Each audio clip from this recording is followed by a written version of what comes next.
YCP అంటేనే గొడ్డల party, శవ రాజకీయంతో మొదలుపెట్టిన పార్టీ. దాని పునాదులు కూడా శవం దగ్గర రాజకీయం మొదలు పెట్టుకున్నారు. వాళ్ళకి ఇంక నీతి, నిజాయితీ, అసలు రాజ్యాంగం పట్ల కానీ, ప్రభుత్వం పట్ల కానీ, చిత్తశుద్ధి కానీ, గౌరవం కానీ లేదండి.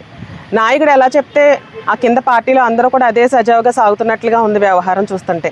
స్త్రీల పట్ల గౌరవం లేదు, ఒక హోం మంత్రిని అడ్రస్ చేసే విధానం లేదు. ఇక మీరు ఎప్పటికీ మారరా? ఇదే విధానంలో మీరు కొనసాగుతూ ఉంటారా? గతంలో మీరు చేసిన వ్యాఖ్యలకి, మీరు మాట్లాడిన బూతులకి ప్రజలు మీకు సరైన రీతిలో బుద్ధి చెప్పారు, సమాధానం చెప్పారు. అయినా సరే మీకు మీ వృత్తి కానీ ప్రవృత్తి కానీ మార్చుకోకుండా అసలు అడ్మినిస్ట్రేటివ్గా పరంగా కానీ లేదు అనుకుంటే మీరు ఏదైనా ఉంటే కాన్సెప్ట్ లెవెల్లో మాట్లాడటం కానీ నేర్చుకోండి. అమర్నాథ్ గారు, మీకే చెప్తున్నాను. మీకు స్త్రీల పట్ల గౌరవం లేకుండా ఇదే రీతిలో మాట్లాడతాం అనుకుంటే కనుక మీరు చాలా తప్పు చేస్తున్నారు. దీనికి తీవ్ర స్థాయిలో పరిణామం అయితే ఎదుర్కొంటారు. స్త్రీలందరూ కలిపి మీకు పార్టీలకు అతీతంగా ఏదో తెలుగుదేశం పార్టీయో లేదంటే జనసేన పార్టీయో కూటమని అనుకుంటున్నారేమో.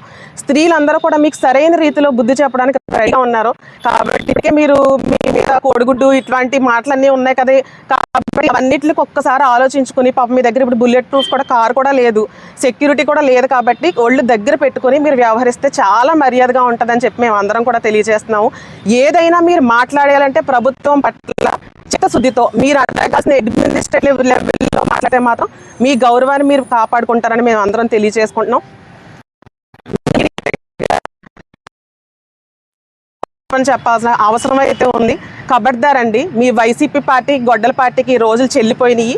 ఇక ముందు మీరు వెళ్తాము, ఇట్లానే ముందుకు వెళ్తాం అనుకుంటే కనుక ఎవరు కూడా ఎంటర్టైన్ చేసే పరిస్థితులు లేరు.